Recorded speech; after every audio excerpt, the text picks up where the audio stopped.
41-ാമത്തെ പേജിൻ്റെ മധ്യഭാഗത്ത് ഒരു ഉപാധ്യായമായി ഫസ്ലുൻ എന്ന് കൊടുത്തുകൊണ്ട് അബൂശാമ റഹിമഹുല്ല വിവരിക്കുന്നു. വഖദ് വഖഅത്ത് ഹാദിഹിൽ മസ്അലത്തു ഫിൽ ഫതാവ ബി ദിമഷ്ക് ഖബ്ല സനത്ത 20 ഹിജ്റ 620 മുമ്പ് ഡമസ്കസിൽ ഈ വിഷയ സംബന്ധമായ ഒരു ചോദ്യം ഉണ്ടായി. സൂറത്തുഹ, ആ ചോദ്യത്തിൻ്റെ രൂപം മാ തഖൂലു സാദത്തുൽ ഫുഖഹാഉൽ അഇമ്മത്തു റളിയല്ലാഹു അൻഹും ഫി സ്വലാത്തിൽ മദ്ഊവതി ബി സ്വലാത്തിർ റഗായിബി. സലാത്തുർ റഗായിബ് എന്ന് വിളിക്കപ്പെടുന്ന നിസ്കാരത്തെ സംബന്ധിച്ച് പണ്ഡിതന്മാരായ നേതാക്കന്മാരെ നിങ്ങൾ എന്താണ് പറയുന്നത്? ഹൽ ഹിയ ബിദ്അത്തുൻ ഫിൽ ജമാഅത്തി അംല. ആ നിസ്കാരം ജമാഅത്തായി നിർവഹിക്കുന്നത് ബിദ്അത്താണോ അംല, അനാചാരമാണോ അല്ലെങ്കിൽ ഇസ്ലാമിക ആചാരത്തിൽപ്പെട്ടതാണോ? വഹൽ വറദ ഫീഹ ഹദീസും സഹീഹുൻ അംല. ഈ വിഷയ സംബന്ധമായി സഹീഹായ ഹദീസ് വല്ലതും വന്നിട്ടുണ്ടോ? ഇതാണ് ചോദ്യത്തിൻ്റെ ആകത്തുക. ഫഅജാബ ഫീഹ. ഈ വിഷയ സംബന്ധമായി മറുപടി പറഞ്ഞു അഷെയ്ഖുൽ ഹാഫിദ് അൽ ഫഖീഹ് അബൂ അംർ ഇബ്നു സലാഹ് ബാറക്കല്ലാഹു ഫീഹി.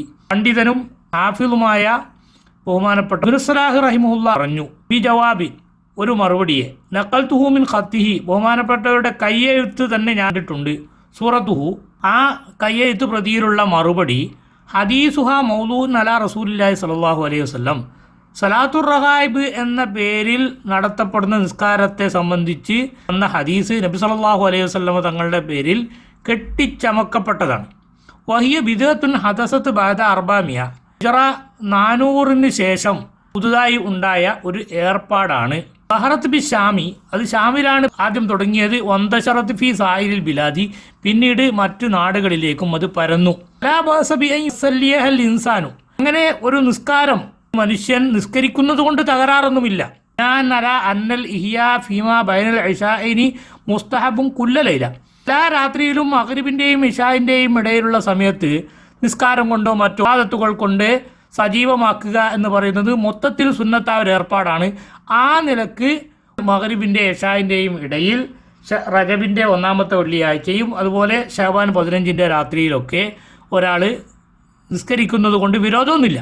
വലാ ബഅസ ബിൽ ജമാഅത്തി ഫി നവാഫിലി മുത്ലഖൻ, മൊത്തത്തിൽ സുന്നത്തായ നിസ്കാരങ്ങൾ ഒരു കൂട്ടം ആളുകൾ ജമാഅത്തായി നിസ്കരിക്കുന്നു, അതുകൊണ്ടും തകരാറൊന്നുമില്ല. പക്ഷേ അമ്മാൻ തുത്തഖദൽ ജമാഅത്തു ഫിയാ സുന്നത്തൻ, ഈ നിസ്കാരത്തിൽ ജമാഅത്തായി നിർവഹിക്കൽ സുന്നത്താണ് എന്ന് സങ്കല്പിക്കുകയോ ആ നിലക്ക് ജനങ്ങൾക്ക് പരിചയപ്പെടുത്തുകയോ തെറ്റിദ്ധരിപ്പിക്കുകയോ ചെയ്യുക.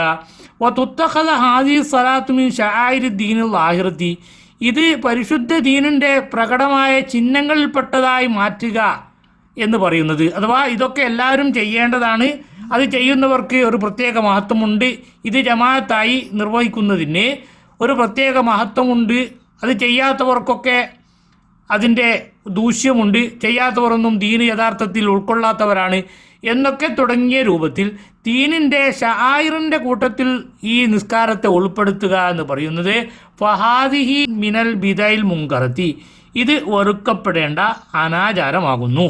അടിസ്ഥാനപരമായി സുന്നത്തായ ഓരോ വ്യക്തിക്ക് ചെയ്യുന്നതോ അല്ലെങ്കിൽ ചെറു സംഘങ്ങളായി ജമാഅത്തായി നിർവഹിക്കുന്നതോ അനുവദനീയമായ കാര്യങ്ങളെ സുന്നത്താണ്, ഒരു പ്രത്യേക പുണ്യമുള്ള കാര്യമാണ് എന്ന് വിശ്വസിപ്പിച്ചുകൊണ്ടോ മറ്റുള്ളവർക്ക് തെറ്റിദ്ധാരണയുണ്ടാക്കിക്കൊണ്ടോ ഇത്തരം പ്രവർത്തനങ്ങൾ ചെയ്യുകയാണെങ്കിൽ അത് വെറുക്കപ്പെടുന്ന അനാചാരമാണ് എന്ന് വ്യക്തമായി ഇബ്നു സലാഹ് റഹിമഹുല്ല ഹിജ്റ 620 തന്നെ ഫത്വ കൊടുത്തത് അബൂശാമ റഹിമഹുല്ല നമുക്കിവിടെ ഉദ്ധരിച്ചു തരുന്നു. അപ്പോൾ ഇസ്ലാമിൽ അടിസ്ഥാനപരമായി പുണ്യകർമ്മമായ വിഷയമാണെങ്കിൽ പോലും ദീനിൻ്റെ ഒരു ചിഹ്നമായി മാറുന്ന രൂപത്തിൽ എല്ലാവരും ചെയ്യേണ്ടതാണ്, അല്ലെങ്കിൽ ചെയ്യുന്നവർക്കൊരു പ്രത്യേക മഹത്വമുണ്ട്, ഇത് പരിശുദ്ധ ദീൻ ഇസ്ലാമിൻ്റെ ഭാഗമാണ് എന്നൊക്കെ വരുത്തി തീർക്കുന്ന രൂപത്തിൽ ഇത്തരം ഒരു പ്രവർത്തനവും ചെയ്യാൻ ഇസ്ലാമിൽ നിർവാഹമില്ല എന്ന് നേരത്തെ നാം പലപ്പോഴും വിശദീകരിച്ചതുപോലെ ഇബ്നു സലാഹ് റഹിമഹുല്ല വളരെ വ്യക്തമായി നമുക്ക് പഠിപ്പിച്ചു തരുന്നു. പരലോകത്തെക്കുറിച്ച് ചിന്തയുള്ളവർക്ക് ഇത് തന്നെ ധാരാളം മതി. എന്നിട്ട് ബഹുമാനപ്പെട്ടവർ നിർത്തിയില്ല. വലാക്കി മാസ്റ അന്നാസ് ഇലൽ ബിദഇ, ജനങ്ങൾ എത്ര പെട്ടെന്നാണ് ഈ ബിദ്അത്തായ അനാചാരങ്ങളിലേക്ക് ഉളരിപ്പോകുന്നത്. അപ്പോൾ ബിദ്അത്തായ ഒരു കാര്യം നമുക്കിടയിൽ നടപ്പിലായാൽ അത് ചെയ്യാൻ ആളുകൾക്ക് വലിയ ആവേശമുണ്ടാവുകയും അതിലേക്ക് ആളുകളൊക്കെ ഇറങ്ങി വരികയും യഥാർത്ഥത്തിൽ സ്ഥിരപ്പെട്ട സുന്നത്തുകൾക്ക് കാണിക്കുന്നതിനേക്കാളും വലിയ ആവേശം ഇത്തരം ബിദ്അത്തുകളോട് കാണിക്കുക എന്ന ഏർപ്പാട് ഹിജറ 600 മുമ്പ് തന്നെ ഉണ്ടായിട്ടുണ്ട് എന്ന് വ്യക്തമായി ഇവിടെ നമുക്ക് മനസ്സിലാക്കാൻ സാധിക്കുന്നു. കാരണം ബിദ്അത്തുകൾ എന്ന് പറയുന്നത് അള്ളാഹുവിന് ഏറ്റവും വെറുപ്പുള്ള കാര്യമായതുകൊണ്ട് പിശാചി അതിന് നല്ല മോട്ടിവേഷൻ നൽകുകയും ആളുകളെ അതിലേക്ക് എത്തിക്കുകയും ചെയ്യുന്നു എന്നതാണ് ഇതിൻ്റെയൊക്കെ പിന്നുള്ള യഥാർത്ഥ കാരണം എന്നത് നാം മനസ്സിലാക്കുന്നത് പരലോക രക്ഷ ഉദ്ദേശിക്കുന്നവർക്ക് ഉപകാരപ്രദമായിരിക്കും എന്ന് മാത്രം ഉണർത്തുന്നു.